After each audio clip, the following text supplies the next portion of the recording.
A few days ago, I posted this on my Instagram, if this wants to focus. Essentially, since I cleaned my bedroom, I took a few photos of everything and I made a post, outlining everything that's in my room. This post ended up doing fairly well with close to 400 likes, so I figured I would get the same concept and make it into a video form where I'll be giving a tour of my room as well as my iRacing setup, because this setup right here is what I exclusively use for iRacing for many reasons which I'll outline in this video. So let's get started with the OC Racing HQ tour, I guess. Now the first thing you need to understand is that in this bedroom is pretty much where I do everything that you guys see online. So let's get started with the first thing you see when you walk in. Well, it's not really the first thing you see, but it's the first thing you see assuming you turn your head to the left. So starting off, we have a small wall-mounted TV up here, which I used to use with my Xbox, which is now down there, but I don't find myself using it very often. On this shelf, we have quite a bit of cool gear. So starting off with the LEGO Technic, I believe this is the Lamborghini Sion. It's my brother's, he built it. I kind of just put it into my room because I think it looks cool. Over here is the Thrustmaster TSXW with the Sparkle Rally wheel. This was my first ever serious bit of sim racing gear, and if I'm not mistaken, was also the first ever product that got sent to me for review. I'm thinking of giving it away, so let me know if y'all would be interested. These are the MOZA CRP pedals.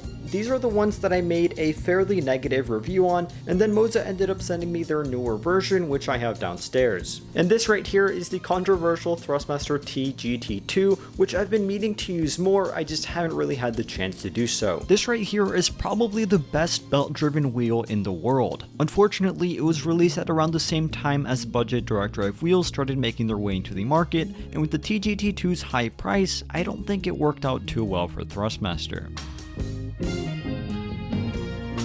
And then down here we have some Legos and some other stuff that don't really matter. Over here is my closet, which, well, don't worry about that.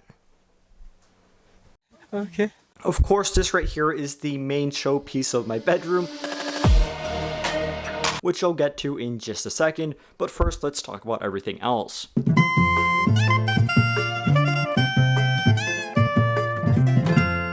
Without this desk over here, OC Racing would not exist. Let me explain. So I went on a long rant here, but essentially the left hand side is meant for general PC gaming, and the right hand side of my desk I use to make these videos as well as to do schoolwork, etc. Now this right here is of course the most important part. This is a 2022 MacBook Pro, which I use of course for school, so taking notes. Actually, I don't really do that. But most importantly, it's what I use to edit. And this computer is an absolute beast for that. Behind it, I have some other camera gear like a few action cameras, a drone which I don't really use, and a Formula wheel rim which I think looks cool and probably fell because it's not supposed to be there. Now of course, one of the biggest wow factors of my room is the posters on the wall. These motorsport themed posters were kindly provided to me by the guys over at Lovely Stickers, the same company that makes this sticker for the McLaren V2 wheel. Overall, I'm a huge fan of the look of these posters. Their minimalistic and modern design goes perfectly with the aesthetic I try to maintain in this room, and they also complement the motorsport theme I have going on. On this side are kind of like the more vintage ones, and then on this wall are the more motorsport orientated ones, with two wheel rims up over here, kind of dividing it to make it more aesthetically pleasing. On the lower shelf sits the Ferrari 599XX Alcantara rim, and the top shelf holds the Gran Turismo wheel that comes with the GT DD Pro. And on that note, let's talk about this.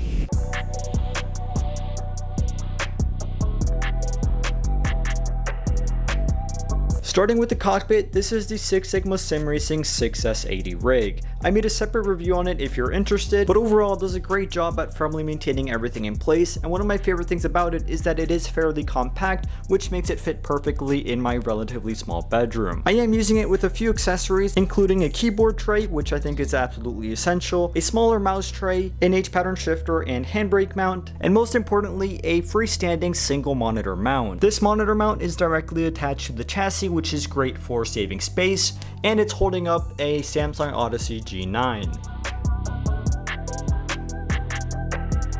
With its insane curve, attractive styling, and crazy performance, the G9 is the dream monitor for sim racing. Let me know if y'all would be interested in seeing a separate review on it down in the comments below. The main problem with this monitor is that it is very expensive, and being a 49-inch monitor, you still can't see the right hand side of your car, so it definitely doesn't give you the advantage of something like a triple monitor setup. Despite that though, I think it looks incredible, and it fits well within the boundaries of my bedroom.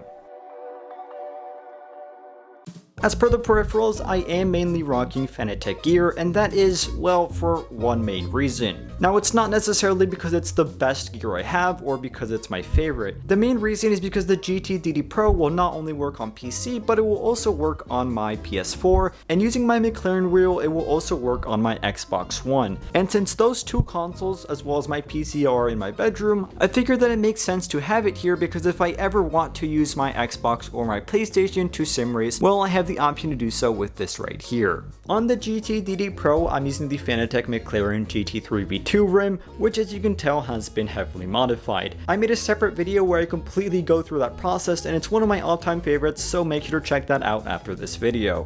One of the most unique pieces of hardware I have on my setup is the custom Sim Engineering Mirrorboot button box, which connects directly to the GT-DD Pro and looks very cool. Over here is the Fanatec Club Sport H pattern shifter, which also has a sequential option. Of course, going with the GT-DD Pro, I'm using the CSL pedals with the load cell attached. They're not the best pedals I have, but they do a decent job for what they are. Powering this setup, I'm using an NVIDIA 3060 Ti, a processor which I don't remember, and 16 gigabytes of RAM, I think. I don't know that much about PCs, so I'm not going to go too much into it, but I believe that every single component here is linked in the video description. So with that, I believe I spoke about everything that is making up my bedroom / HQ. Overall, I think I did a good job making use of the limited space I have available. It's hard to get on camera, but this bedroom is fairly small, so I think I did a good job with what I have. And so with all that being said, it's finally time to get into my 4th ever official iRacing race. And if I'm not mistaken, a good result here could get me out of the rookie class, so let's try not to mess this up. OC Racing, here appearing at the Rudskigen circuit. After an astonishing 3 practice laps, I managed to qualify 3rd, and knowing that a good result here could get me out of the rookie class, my main goal was to get as far away from the rest of the grid as possible and run a fast, clean race with the 2 drivers up front. And starting in P3, the number 10 in 2, and at pole position, the number 6 as they rev up to start. And suddenly they are off. Here they go. Oh, yeah. A less than ideal start had me nearly losing my position, but entering T1, I just about managed to keep it together. Going through my head like a jet plane, going with the lights on, turns out it started with the fight tonight. OC Racing, and he's looking to secure a solid result today and work his way out of that rookie rating he's been stuck in. Good inside line. Now the pressure was definitely on. The 2 drivers up in front were starting to build a gap, and I could see the rest of the pack behind me inching closer and closer. I found this to be a very fast track, where it was essential to master your braking points and carry as much speed through the corners as possible, and in doing so, I found myself making a slight comeback. And we'll head towards lap 2 here, still a P3 for OC Racing. About the same lengths behind number 10, and working to find a line to slip through. Number 10, losing speed right here. He took a bad turn through the curb, and maybe got stuck or just lost some speed because the angle was wrong, and now he's only down a couple of lengths. Middle of the 2nd lap, and I was desperate for P2. I felt myself getting quicker and quicker, and the driver up in front was feeling the pressure, as can be seen by his mistakes.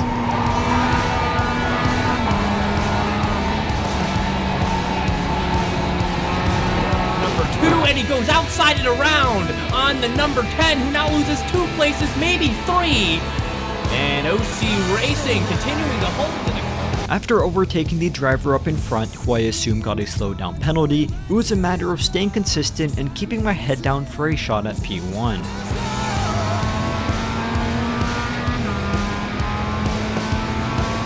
Still a tough race as far as securing that number 1 spot. Is a lot of room to catch up. As the laps progressed, however, and the driver in first continued to build a gap, my focus began to shift from potentially winning the race to securing my second place position, something which became more and more unlikely as the driver behind began to slowly approach.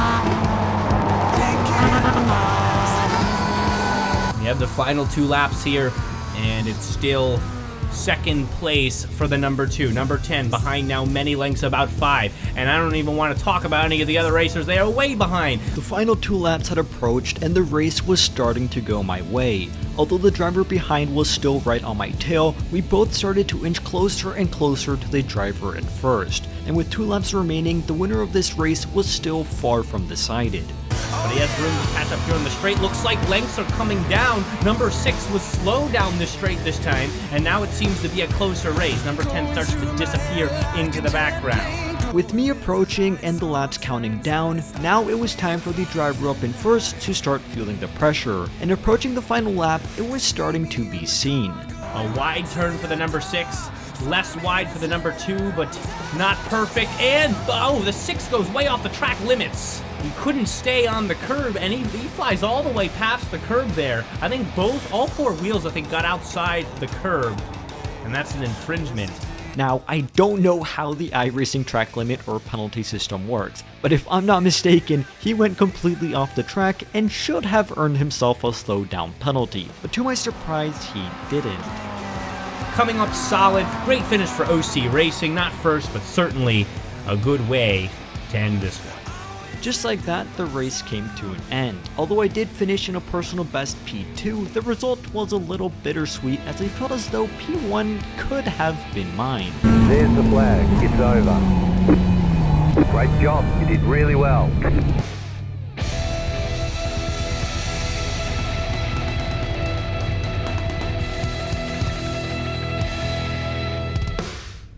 Anyway, looking at my results after the race, I earned a .62 safety rating increase, officially getting myself out of the rookie class. And with that, I've unlocked a whole bunch of other racing series, which I will now begin to embark in. Please do me a huge favor and let me know what you want to see me race next.